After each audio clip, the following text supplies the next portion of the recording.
The Seven Generation River is made possible in part by a grant from the Michigan Humanities Council, an affiliate of the National Endowment for the Humanities, with additional funding provided by Vision Maker Media. Autumn clouds. A small group gathers to celebrate the harvest. This is not to honor the gathering of corn or wheat. They are newcomers here. This is to honor the rebirth of a food that sustained this community for centuries. The community is the Pokagon Band of Potawatomi Indians. The food is wild river rice. Marcus Winchester is the Pokagon Band's Director of Language and Culture. We don't think of culture being separate from environment, environment being separate from culture. Our culture is our environment. It's a measuring stick for our culture and how healthy and vibrant we are. If our environment's not doing good, I guarantee our culture is not doing good either. Because if our environment isn't healthy, we have nothing to pull from to keep our culture going. The Pokagon were once separated from their culture because of extreme changes to their environment. The wild rice disappeared. They are reconnecting with old ways and looking forward to a new chapter in their story. But there are still threats to one of their most important natural resources: water. Andy Jackson is a member of the Pokagon Band's Tribal Council. As women in Native communities, it is our job to take care of the water.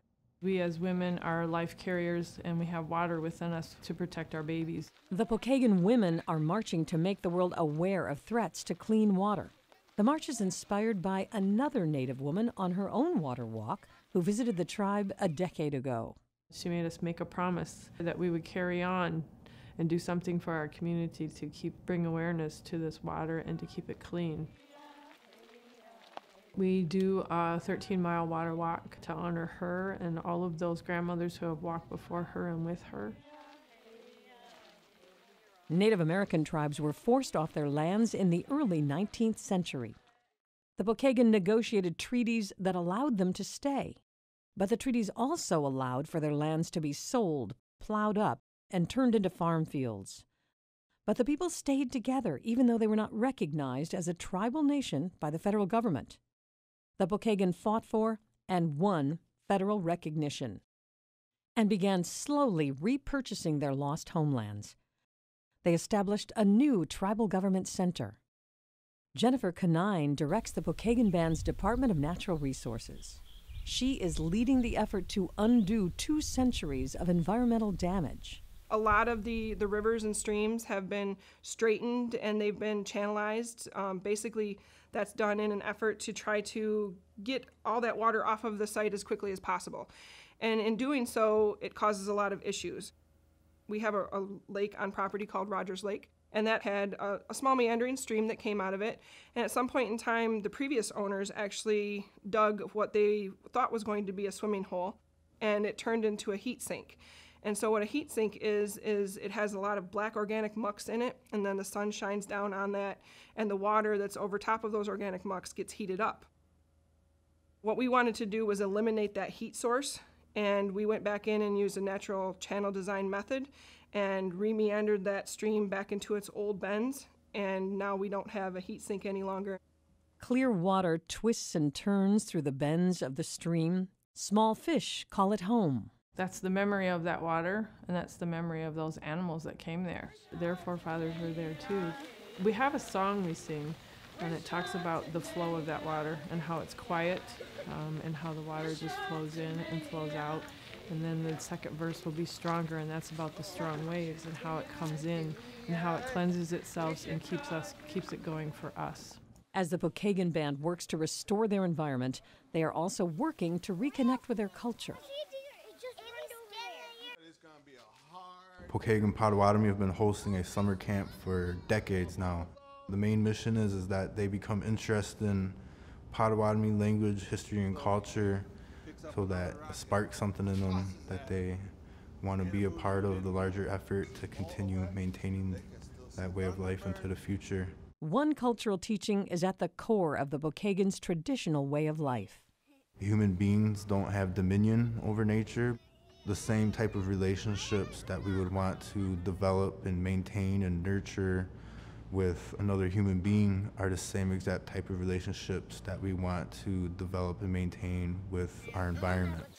His eyes, a stripe. The Waukegan repaired their relationship with a small stream. The future holds a much larger project. That at that point in time was the largest project that we had done in the department. And so getting our feet wet in that project helps us prepare for the larger project, which is actually remeandering the Dowagiac River itself. The river historically in the 20s and 30s was dredged and straightened in order to drain the agricultural fields. And so it was made into almost like a straight arrow line. And what that does is it disconnected that river from its floodplain. It makes it so all that water goes right into the river and jets out. And what we're trying to do is actually put that river back into its historic meander bends and reconnect it to its floodplain. And by doing so, you make it a healthier ecosystem. Hey, Babitkin, hey. Then we do a small ceremony at the end, and we take that water we carried and we put it in this lake because it has been preyed on for the whole 13 miles in about an 8-hour day. It doesn't matter your culture background, of who you are or where you come from. We have to have clean water. Water is life for all of us. Water is life. It feeds the environment. It feeds the wild rice that feeds the people. That's a big effort amongst the Pokagon Band of Potawatomi Indians, is to bring that food source back to the area and all the benefits that it will provide for the people culturally. The Dowagiac River, as it is, can't support wild rice. One of the things that we're looking at doing with our Meander project is in some of the areas where that wide floodplain will be restored, we can actually start to plant some of those wild river rice back into the area. For the first time, we had 3 acres of rice on our property, which doesn't sound like a lot, but when you've never had more than 100 plants, 3 acres is a lot.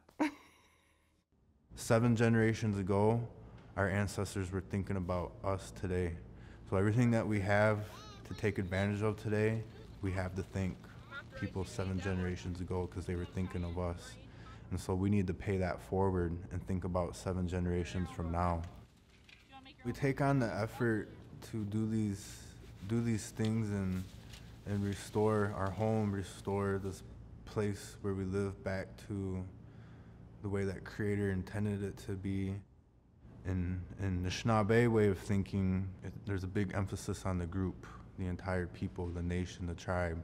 And so that's one of the most ultimate ways to put others before yourself, is to think about those who haven't even come here yet and making sure that we try to have a good place for them when they do come here.